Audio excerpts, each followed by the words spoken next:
ਉਸੇ ਵਾਕਫੀਅਤ ਹੈ ਕਿਹੜੀ ਵਾਕਫੀਅਤ ਉਹ ਮੁਲਜ਼ਮ है ਉਹ ਬੱਚੇ ਪਿੱਛੇ ਮੈਨੂੰ ਵਾਕਫੀਅਤ नहीं समझ आ रही मैं समझाओ तो सही आप रिश्तेदार हैं कि भाई हैं भाई तो ऐसे नहीं कहता अपनी बहन को कि मेरी भैन ना फलाने मुंडे दा तलक है केड़ा तलक है भाई सानू भी समझा दे मैं तो उन्हें दे ਵਿੱਚ ਕੋ ਆਣ ਜਾਣ ਮੇਰਾ मैं दस ते देना हो सके मैनू ना समझ आंदी होवे मैं समझा दे ਹੁੰਦਾ ਹੁੰਦੇ ਨੇ ਆਣ ਜਾਣ ਮੈਨੂੰ ਪਤਾ ਹੋਵੇ ਵੀ ਇਸ ਤਰ੍ਹਾਂ ਕੀ ਕਰਦੀ ਸੀ ਭੈਣ ਮੈਨੂੰ ਮੱਲੇ ਵਾਲਿਆਂ ਨੇ ਕੁਝ ਦੱਸਿਆ ਹੈ ਤੂੰ ਭਰਾ ਹੈ ਗੈਰਤਮੰਦ ਭਰਾ ਬਣ ਮੈਨੂੰ ਦੱਸ ਤੇਰੀ ਭੈਣ ਕੀ ਕਰਦੀ ਸੀ ਇਸ ਕਮਰੇ 'ਚ ਇਹ ਬਾਜੀ ਜਿਹੜੇ ਘਰ ਵਾਲੇ ਨੇ ਇਹਨਾਂ ਨੂੰ ਮੈਂ ਪੁੱਛਿਆ ਹੈਗਾ ਸੀ ਵੀ ਜਿਹੜੇ ਇਹ ਉੱਤੇ ਤੁਸੀਂ ਬਿਠਾਏ ਨੇ ਇਹ ਕੌਣ ਹੈਗੇ ਨੇ ਹਾਂ ਇਹਨਾਂ ਨੇ ਕਿਹਾ ਵੀ ਭਾਈ ਤੁਸੀਂ ਪਰੇਸ਼ਾਨ ਨਹੀਂ ਹੋਣਾ ਇਹ ਸਾਡੇ ਰਿਸ਼ਤੇਦਾਰ ਹੈਗੇ अस्सलाम वालेकुम वालेकुम अस्सलाम जी क्या नाम है आपका अब्दुल सत्तार अब्दुल सत्तार जी सर क्या करते हो कारोबार मैंने मजदूरी व्यापार का काम है कितने बच्चे हैं 7 बच्चे बहनें कितनी है बहनें 3 3 बहनें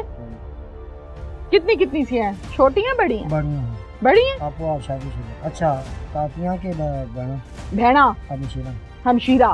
3 हैं आप अपने घर से अपने अपने घरां च ने ठीक है ए कार किदा है एक घर मेरी हमशीरा का सी रिश्तेदार में का शरीफा दा कार है शरीफा दा नाम शरीफा ही है शरीफा उर्फ सफिया से अच्छा शरीफा दी उम्र कितनी है मतलब 30 साल तो 30 साल तो ज्यादा है अच्छा ठीक 40 साल 35 साल 35 40 कर लीजिए ठीक है शरीफा दे कितने बच्चे ने उनके जी 3 बच्चे सी सी 3 बच्चे ने एक बच्ची सी अच्छा ਜਿਹੜੀ ਕਤਲ ਹੋ ਗਈ ठीक है 2 ਬੱਚੇ ਨੇ ਕਿੱਥੇ ਨੇ ਉਹ ਉੱਥੇ ਇੱਕ ਤੇ ਲਾਹੌਰ ਜਾਂਦਾ ਵੀ ਹੈ ਠੀਕ ਹੈ ਇੱਕ ਉੱਥੇ ਬੰਦਾ ਇਸ ਬੰਦੇ ਕੋਲ ਤੁਹਾਡੇ ਕੋਲ ਰਹਿੰਦਾ ਹੈ ਕਿਉਂ ਤੁਹਾਡੇ ਕੋਲ ਕਿਉਂ ਰਹਿੰਦਾ ਹੈ ਉਹ ਜੀ ਉਵੇਂ ਮਕਸਦ ਹੈ ਕਿ ਸਾਡੇ ਕੋਲ ਆਇਆ ਸੀ ਮਜ਼ਦੂਰੀ ਕਰਨ ਵਾਸਤੇ ਅੱਛਾ ਸ਼ਰੀਫਾ ਦਾ ਸ਼ੌਹਰ ਕੀ ਕਰਦਾ ਹੈ ਸ਼ਰੀਫਾ ਦਾ ਸ਼ੌਹਰ ਜੀ ਉਸ ਤਲਾਕ ਦਿੱਤੀ ਸੀ 2 ਸਾਲ ਤੋਂ ਕੀ ਹੋਇਆ ਸੀ ਤਲਾਕ ਦਿੱਤੀ ਸੀ 2 ਸਾਲ ਤੋਂ अच्छा ये अपना कमा रहे से बच्चों को आधा खवा रहे ठीक है अच्छा ठीक है शरीफा दी कितनी शादियां ने शरीफा के 2 शादियां 2 शादियां ने दोनों नहीं चल सकियां नहीं चल सकी दोनों खत्म हो गईयां ठीक है इस घर च रहंदी सी इस घर के खर्चा पानी किवें पूरा हुंदा सी बस वो को बच्चे कमा रहे सन को आप ही मेहनत मजदूरी कर रही ये गाड़ियां कर रही है अच्छा की दिहाड़ी करदी है यो को मतलब जेड़ी लग जांदा है तो काम मसलन बुढ़िया नु केड़ा काम लभदा है बंदियां नु ते काम लभदा बुढ़िया नु जिम्मेदारा जी वो मकसद दवाई पानी या मक्की लानी या ठीक है जमीनों पे काम करती थी ओके शरीफा नु कत्ल करता है की मामला की है मामला सारे जेड़ा हुन अगे आ रहा ना वो बंदा आंदा सी भी मैं शादी करना चाहता सी केड़ा बंदा जेड़ा कातिल है अच्छा एक कत्ल हुंदा है एक मकसद गुनाह हुंदा है वो जुल्म पे कीते नहीं जुल्म ते कीता है गलत कीता है कत्ल नहीं करना चाहिए क्यों कहंदा सी वो बंदे दा की नाम है उनका नाम नहीं पता है ज़हन तो नहीं आ रहा तनवीर तनवीर की करता है क्या करता है तनवीर का ये नहीं पता सी भी की करता है आपको नहीं पता नहीं आपको नहीं पता अच्छा आपको तनवीर का भी नहीं पता तो तनवीर इस घर में आता जाता था आता जाता क्यों ਉਹਨਾਂ ਦਾ ਮਕਸਦ ਇਹ ਚੀਜ਼ ਦਾ ਵੀ ਅੱਗੇ ਜੇ ਪਕੜਿਆ ਸੀ ਇਹਨਾਂ ਉਹਨਾਂ ਦੀ ਮੁਲਾਕਾਤ ਕੀ ਰੋਟੀ ਛੋੜੀ ਦਿੱਤੀ ਇਹਨਾਂ ਦਾ ਕੁਝ ਹੋਰ ਪਕੜਿਆ ਸੀ ਅੱਗੇ ਕਿਹਨਾਂ ਦਾ ਫਿਰ ਸ਼ਰੀਫਾਂ ਦਾ ਅੱਛਾ ਸ਼ਰੀਫਾਂ ਦਾ ਚੋਰ ਪਕੜਿਆ ਦਾ ਸੀ ਚੋਰ ਉਹਦਾ ਪੁੱਤਰ ਹੈਗਾ ਬੇਟਾ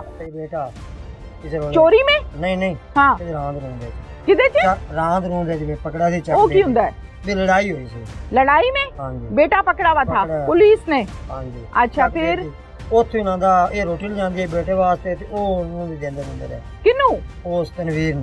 ਨੂੰ ਕਿਉਂ ਦਿੰਦੇ ਰਹੇ ਉਹ ਤਾਂ ਉਹਨੂੰ ਸਾਰਾ ਉਹਨਾਂ ਨੂੰ ਪਤਾ ਹੈ ਵੀ ਨਹੀਂ ਗੱਲ ਦੱਸਣੀ ਹੈ ਪੂਰੀ ਸਹੀ ਦੱਸਣੀ ਹੈ ਤਾਂ ਕਿ ਪੁਲਿਸ ਨੂੰ ਵੀ ਅਸੀਂ ਪੁੱਛੀਏ ਕਿ ਪੁਲਿਸ ਨੇ ਕੀ ਕੀਤਾ ਹੈ ਤੁਸੀਂ ਗੱਲ ਸਹੀ ਦੱਸਣੀ है ਉੱਥੇ ਇਹਨਾਂ ਦਾ ਨਾ मेरी गल पहले सुनो आपकी बहन का बेटा थाने में पकड़ा हुआ था लड़ाई झगड़े केस में माँ थी रोटी लेके जाती थी तनवीर कहाँ से आ गया तनवीर ਉੱਥੇ ਕਿਤੇ ਚੋਰੀ ਦੇ ਮਕਸਦ ਇਲਜ਼ਾਮ ਹੀ ਪਕੜਿਆ ਸੀ किथे ਚੱਕ ਬੇਦੀ थाने ठीक है ਜਿੰਨੀ ਗੱਲ ਸਰ ਮੈਂ ਸੁਣੀ ਹੈ ਖੁਦਾਈ ਹੋਈ ਹੈ ठीक है ਉੱਥੇ ਨਾ ਖੁਦਾਈ ਗੱਲ ਨਹੀਂ ਕਰੀ ਦੀ ਸਿੱਧੀ ਗੱਲ ਕਰੋ ਅੱਗੇ ਸਿੱਧੀ ਅੱਛਾ ਉਹਦੇ ਵਿੱਚ ਜੀ ਉੱਥੇ ਉਹ ਰੋਟੀ ਉਹਨਾਂ ਦੇ ਕੋਲ ਮਕਸਦ ਹੈ ਵੀ ਖਾਂਦਾ ਖੁੰਦਾ ਉਹਦੀ ਰੋਟੀ ਮਗਰ ਨਹੀਂ ਆਉਂਦੀ ठीक है ਉੱਥੇ ਇਹਨਾਂ ਦਾ ਵਾਕਿਫ ਬਣ ਗਿਆ वाकिफ हो गया मुल्जिम तो हवालात तो फिर okay point to be noted ਇੱਥੇ ਆਇਆ ਇੱਥੇ ਇਹਨਾਂ ਕੋਲੇ ਆਣ ਜਾਣ ਉਸ ਫਿਰ ਛੁੱਟ ਗਿਆ ਛੁੱਟ ਗਿਆ ਸ਼ਰੀਫਾ ਇੱਥੇ ਆ ਗਈ ਸ਼ਰੀਫਾਂ ਇੱਥੇ ਫਿਰ ਘਰ ਆਣ ਜਾਣ ਸ਼ੁਰੂ ਹੋ ਗਿਆ ਆਉਣ ਜਾਣ ਉਹਦਾ ਸ਼ੁਰੂ ਕਿਹੜੇ ਰਿਸ਼ਤੇ ਨਾਲ ਬਸ ਉਸੇ ਵਾਕਫੀਅਤ ਨੇ ਕਿਹੜੀ ਵਾਕਫੀਅਤ ਉਹ ਮੁਲਜ਼ਮ ਹੈ ਉਹ ਬੱਚੇ ਪਿੱਛੇ ਮੈਨੂੰ ਵਾਕਫੀਅਤ ਨਹੀਂ ਸਮਝ ਆ ਰਹੀ ਮੈਨੂੰ ਸਮਝਾਓ ਤੇ ਸਹੀ ਵਾਕਫੀਅਤ ਕਿਹੜੀ ਹੁੰਦੀ ਹੈ ਇੱਕ ਮੁਲਜ਼ਮ ਨਾਲ ਇੱਕ ਔਰਤ ਦੀ ਬਸ ਉਹਦੇ ਵਿੱਚ ਭਰਾ ਸੀ ਰਿਸ਼ਤੇ 'ਚ ਭਰਾ ਸੀ ਵਿਰਾਹ ਸਮਝੋ ਤੇ ਭਾਵੇਂ ਉਹਦਾ ਮਕਸਦ ਹੈ ਤਨਵੀਰ ਕੀ ਸਮਝੀਏ ਤਨਵੀਰ ਨੂੰ ਵੀ ਵਿਰਾਹ ਸਮਝੋ ਵਿਰਾਹ ਨਹੀਂ ਬਣ ਮੈਂ ਕੇ ਪੁੱਛਦੀ ਪਈ ਆ ਕਿ ਤੁਹਾਡੀ ਮਾਂ ਦੇ ਪੇਟ 'ਚੋਂ ਕਿੰਨੇ ਭਰਾ ਜੰਮੇ ਸੀ ਕਿੰਨੇ ਬੇਟੇ ਪੈਦਾ हुए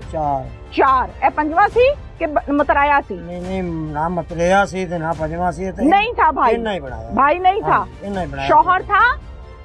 नहीं जी नहीं साढ़े बेटा था कुछ भी नहीं बेटा था नहीं कुछ भी नहीं है तो फिर क्या था तो कितनी उम्र है आपकी मेरी 55 साल 55 साल उम्र है दाढ़ी चिट्टी हो गई है की लगदा सी घर च केड़ा मर्द आंदा है शौहर बाप बेटा भाई को भांजा भतीजा